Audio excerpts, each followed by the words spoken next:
안녕하세요. 해상보험론 14주차 강의 시작하도록 하겠습니다. 우리가 이제 지난 시간까지 적하보험에 대해서 살펴보았고, 이번 시간부터는 어, 그 항공화물보험과 컨테이너보험, 그리고 이제 선박보험에 관련된 어떤 원리나 법리 이런 것들은 우리가 적하보험을 공부할 때 중간중간에 배웠어요. 함께.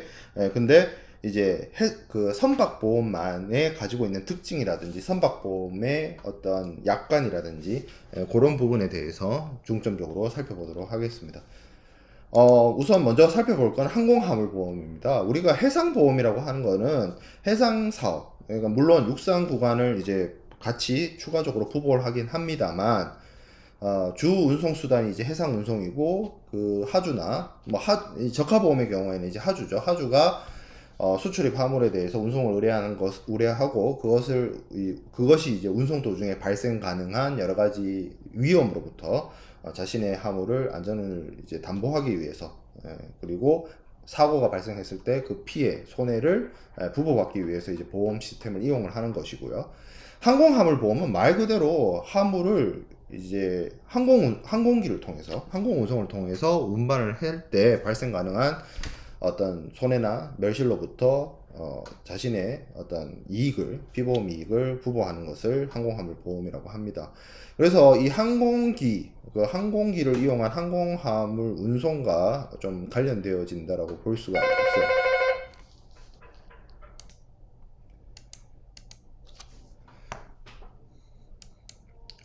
이 항공기가 갖고 있는 뭐 여러 가지 특징이 있지만, 뭐 신속성 이런 게 있지만, 가장 큰 문제가 항공 사고의 경우에는 해상 사고와는 다르게 사고가 발생하면 무조건 전손입니다. 그러니까 이게 이제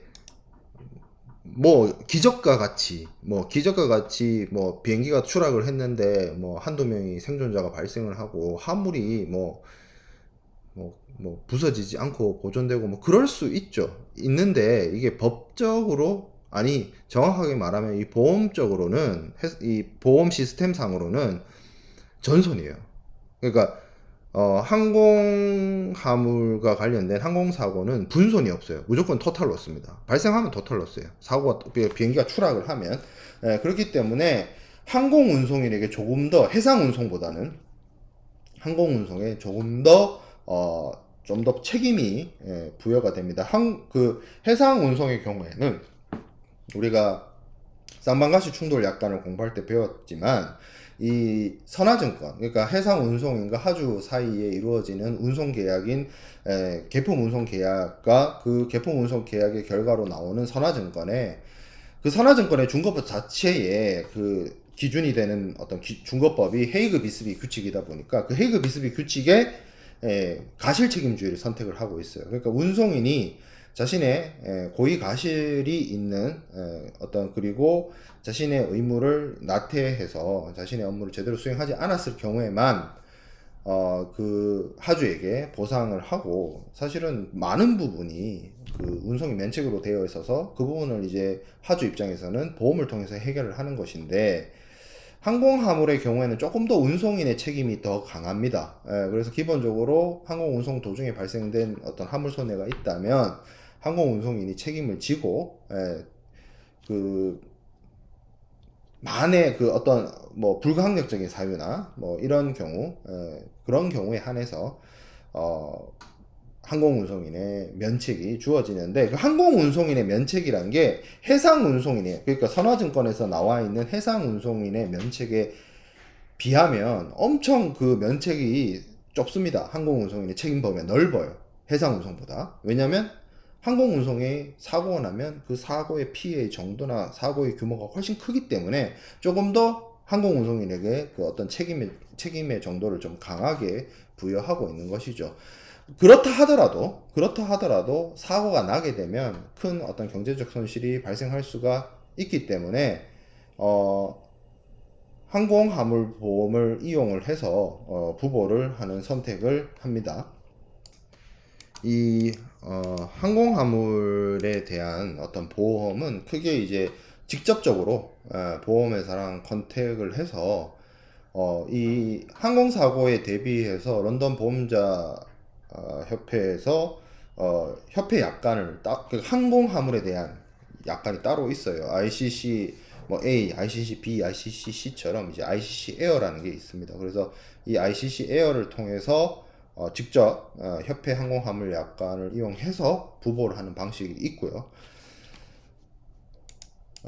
그리고 하주이익보험이란 형태로 이제 부보를 하는 경우가 있습니다. 이거는 직접 그 항공화물에 대한 하주가 보험회사랑 컨택을 해서 보험을 부보하는 것이 아니라 이제 포워더들을 이용을 하는 겁니다. 항공화물 주선업자라고 하는 그런 분들이나 이제 뭐 에어웨이비를 발행을 하는 어떤 브로커, 포워더 이런 분들이 이제 그러니까 직접 어떻게 보면 그 화물의 어떤 규모나 양이나 금액 자체가 이제 영세하거나 작아서 직접 이거를 보험회사를 컨택을 하고 보험 계약을 체결하기가 조금 좀 맞지 않다. 이 효율성이 떨어진다라고 하면 어차피 내가 항공화물과 관련해서 운송 주선업자나 이제 포워더 뭐 이런 분들과 이제 업무를 하니까 그분들께 맡기는 거죠. 쉽게 말하면. 그래서 그 분이 이제 대행 업무를 하는 겁니다. 그래서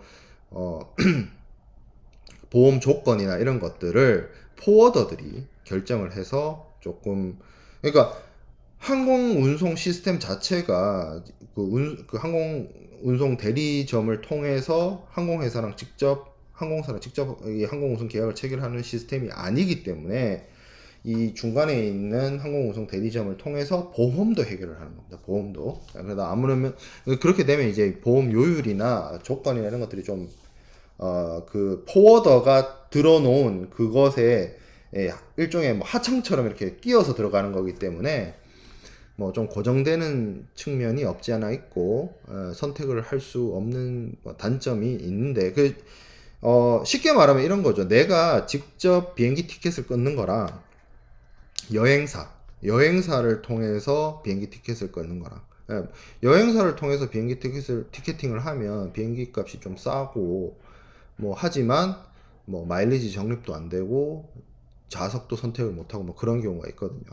그래서 그런 것처럼 내가 비행기 좌석 티켓팅이 아니라 비행기에 실리는 화물을 운송을 해야 하는 거지만 운송 주선업자나 포워더나 항공운송 대리점을 통해서 운송 의뢰를 하면서 그 사람에게 이제 일종의 보험까지 맡기는 그런 방식. 뭐 사실 이렇게도 많이 합니다. 이렇게도 하고 뭐 직접 할 수도 있고 하는데 뭐 그 선택이죠. 선택의 영역입니다.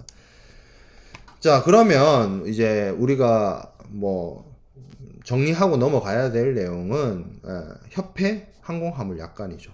뭐 하주 이익 관련된 이 시퍼스 인터레스트 같은 경우에는 뭐 그 사안에 따라서 이 하주의 포워더의 어떤 계약 내용에 따라서 이제 결정이 되는 거고 어차피 근데 이 부분도 협회 항공화물 약관을 따를 수밖에 없습니다. 그래서 협회 항공화물 약관과 관련돼서 조금 정리를 하면 이것도 구약관이 있고 신약관이 있어요. 그리고 이 협회 항공화물 약관에는 우편물은 제외됩니다. 그 사이즈나 규모 때문에 우편물들은 이제 제외를 하고 내용이나 뭐 특징 이런 걸 좀 살펴보면 기본적으로 해상보험에서의 ICC-AR 전위험 조건과 대동소이합니다. 대동소이하고 보험 기간과 관련해서 ICC는 기본적으로 뭐 60일 뭐 이런 제한이 있었지만 항공기 양육 완료 후 30일까지 보험자의 보험기간으로 규정을 하고 있는 특징이 있습니다. 그리고 이 항공화물과 관련해서도 전쟁 특약 뭐 이런 것들이 존재합니다. 자, 그리고 항공화물 보험과 관련해서 신약관도 있어요. 신약관도 있어서 조금 더 뭐 이것도 이제 새로운 어떤 그 신협회 저가약관 그리고 신해상보험증권이 태동하던 시기에 맞춰서 어떻게 보면 보조를 맞춘 거죠.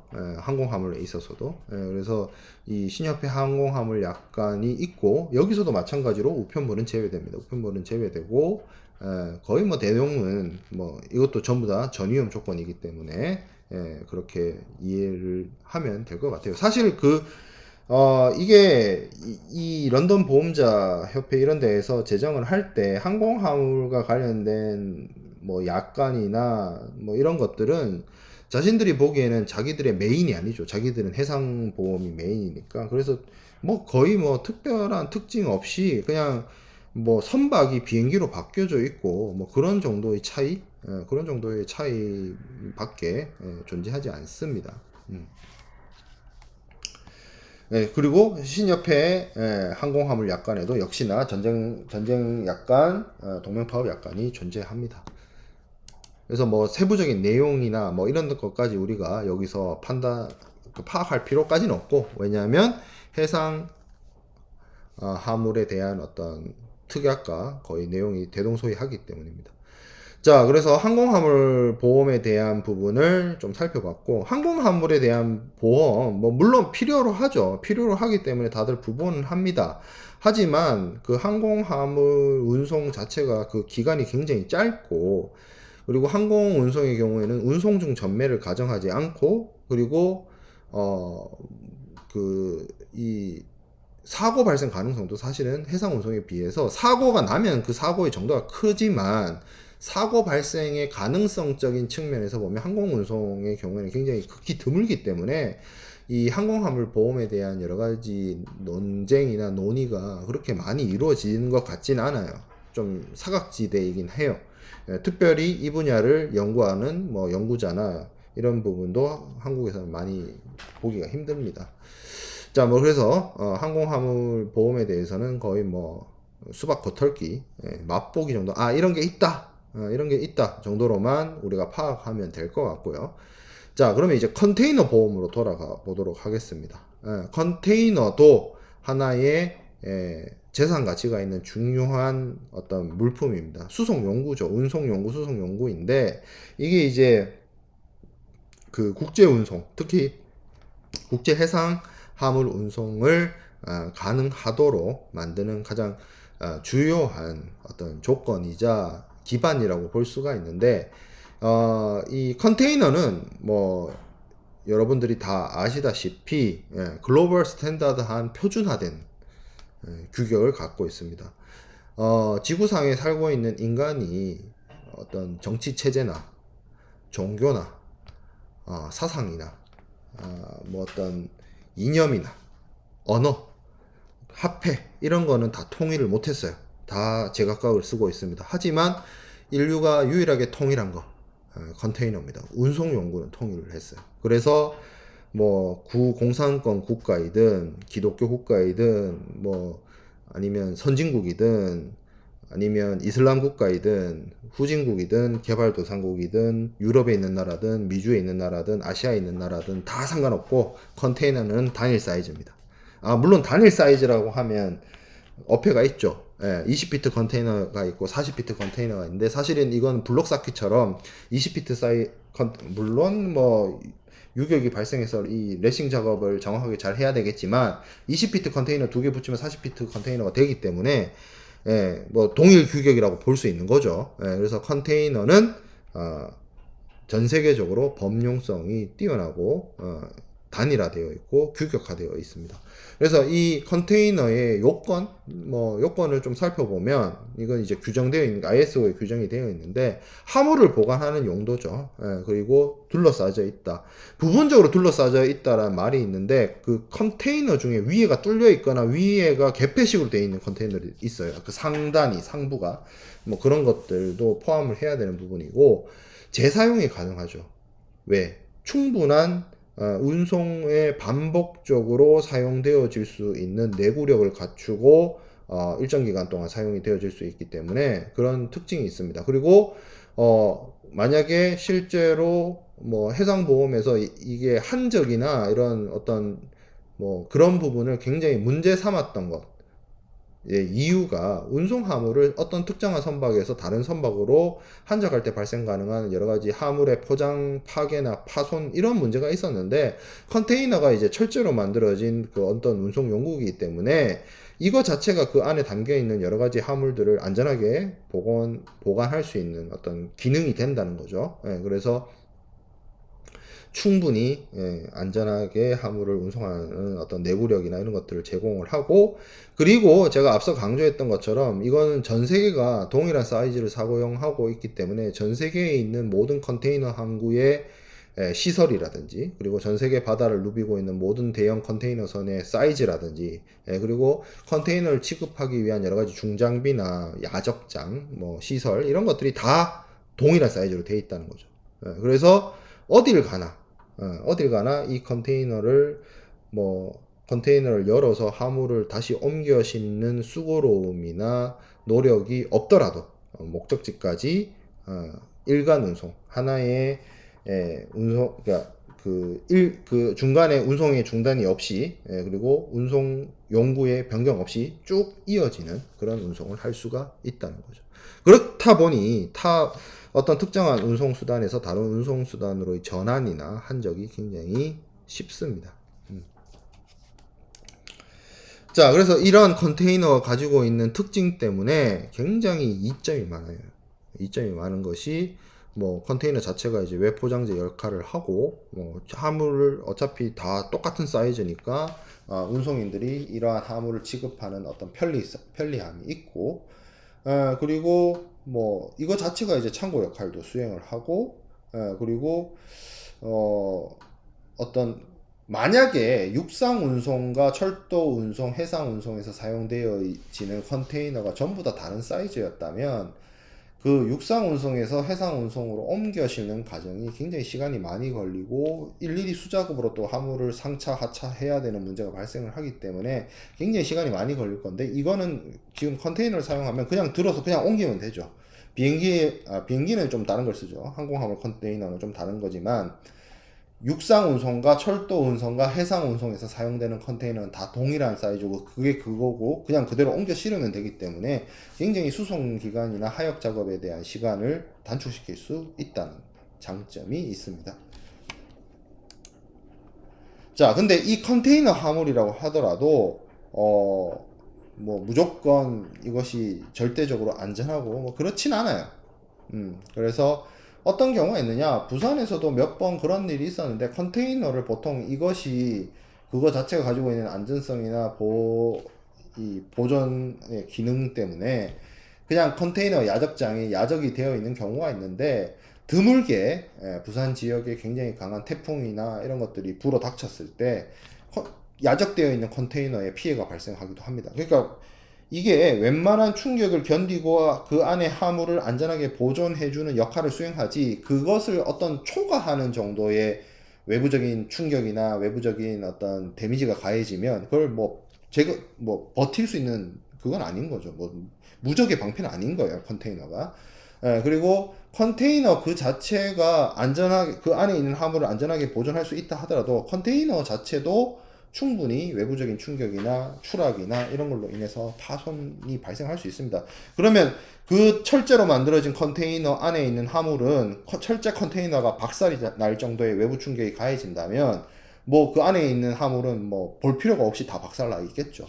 그렇기 때문에 그런 식으로도 손해가 발생할 수 있고, 그리고 컨테이너 화물이 이제 그 안에 이제 적재가 되는데, 물론 요즘에는 진공, 방진, 완충, 포장을 충분히 잘 해서 포장을 하고, 그리고 그 컨테이너 안에도 내포장을 충분히 하기 때문에 이런 문제가 발생하지 않지만, 컨테이너가 철제로 만들어져 있기 때문에 그로 인해서 발생할 수 있는 열이라든지 습기라든지 그런 문제들이 충분히 그 컨테이너 내부에 적재된 화물에 피해를 가져다 주거나 할 수 있는 문제가 있습니다. 그래서 뭐가 필요하냐? 컨테이너 보험이 필요하다. 컨테이너를 보험해 드리는 겁니다. 그래서 컨테이너 보험은 기본적으로 크게 세 가지로 나눠볼 수가 있어요. 근데 이게 딱딱딱 구분되는 것이 아니라, 이게 컨테이너 그 자체에 대해서 보험을 들면서 일종의 특약이나 어떤 추가 보험의 형태로 두 번째, 세 번째가 존재하고 있습니다. 그래서 첫 번째는 컨테이너 그 자체, itself, 내 그 컨테이너 그 자체를 보험에 드는 거예요. 예, 그리고 두 번째는 컨테이너를 갖고 운용을 하는 사람이, 보통 그 컨테이너 보면 어떤 특정한 선사의 로고나 그 색상이 이렇게 페인트 칠해져 있잖아요.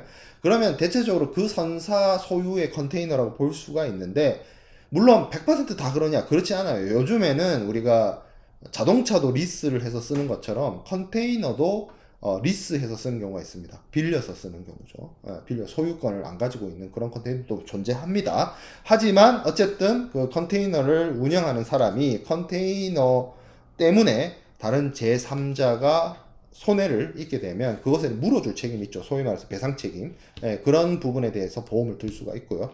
또 컨테이너를 운영하는 사람 입장에서는 제가 앞서 컨테이너 그 자체 안에 발생되는 화물들이 손실이나 손해나 열이나 습기로 인해서 뭐 데미지가 발생할 수 있는 그런 경우가 존재한다라고 말씀을 드렸는데, 그런 일이 발생하게 되면 컨테이너를 운영하는 사람 입장에서는 자신의 고객인 하주에게 물어주거나 보상해야 되는 문제가 발생할 수도 있어요. 그래서 요 운영자의 화물 손해 배상 책임까지 해서 세 가지로 나눠 볼 수가 있습니다. 이거는 독립되어 있다기보다는 기본적으로 컨테이너 자체 보험을 들고 2번이나 3번을 추가로 세트로 지금 세트로 부보하는 형식으로 운영이 되고 있어요. 자, 그래서 컨테이너 보험의 특징을 좀 살펴보면, 이 컨테이너 보험은 기본적으로 1968년 영국의 P&I, 그 선주 피해 보상을 위한 어떤 클럽, 뭐 우리로 치면 이제 선주 클럽 이런 걸 의미하는데, P&I는 요 끝에 가서 얘기를 하도록 하겠습니다.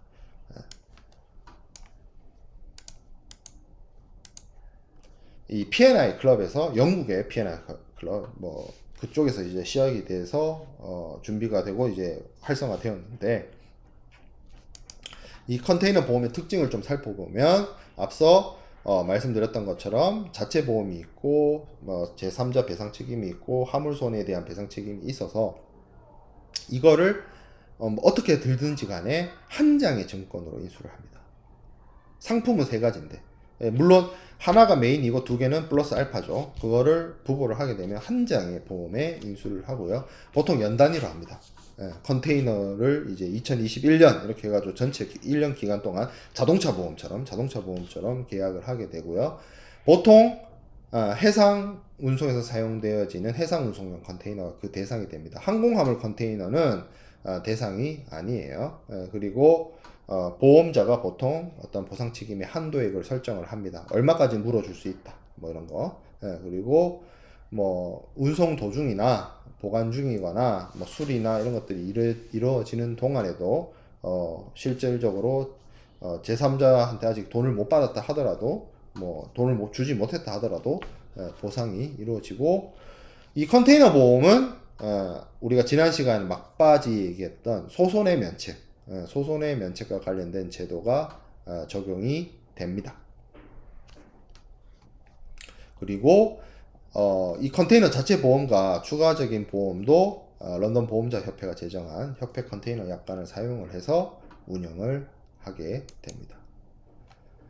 그래서 앞서 제가 설명을 드렸던 컨테이너 보험의 세 가지 종류를 좀 구분해서 따로 좀 이야기를 하면, 첫 번째가 자체 보험이죠. 이 셀프 인슈어런스. 그래서 컨테이너 그 자체의 멸실, 추락, 충돌, 그런 걸로 인해서 컨테이너의 재산적 가치가, 그러니까 컨테이너가 무슨 운송용구인데 재산적 가치가 있습니까? 라고 할 수 있는데, 누군가에는 그 컨테이너가 집이 될 수도 있고요.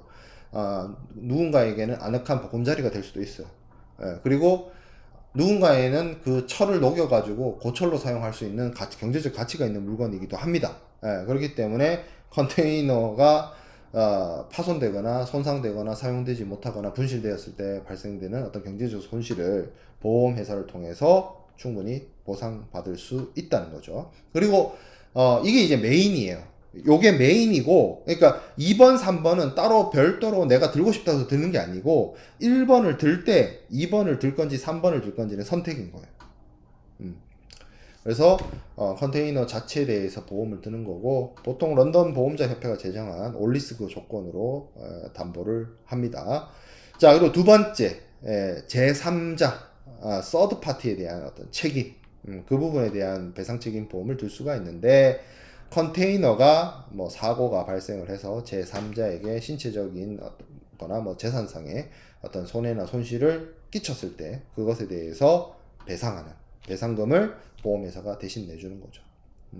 근데 뭐 이건 다 뭐 그렇게 하는 것이 아니라 피보험자가 고의로 하거나 우리가 보험 적합보험의 면책 사유 많이 봤죠. 뭐 어떤 천재지변이나 이런 경우에는 보험자 면책이 됩니다. 배상 책임보다 어떤 외부적인 천재지변에 의해서 발생된 손해에 대해서는 보험자가 면책되고 보상해주지 않는다라는 부분이고요. 그리고 컨테이너 운영자의 카고 인데미티, 그러니까 화물에 대한 어떤 손해에 대해서 배상 책임을 하는 것. 그래서 내가 운영하고 있는 컨테이너에 적재된 화물이 뭐 어떤 파손이 됐거나 뭐 이렇게 됐을 때 그 컨테이너 소유자가 물어주는 그런 부분을 컨테이너 운영자의 화물 손해 배상 책임 보험으로 운영을 하고 있습니다. 그래서 아까 제가 말씀드렸던 것처럼 자체 보험을 들고 2번, 3번을 선택할지 말지를 통해서 이 컨테이너 보험을 운영을 하고 있습니다. 선박보험에 대해서는 조금 끊어서 수업을 이어가도록 하겠습니다.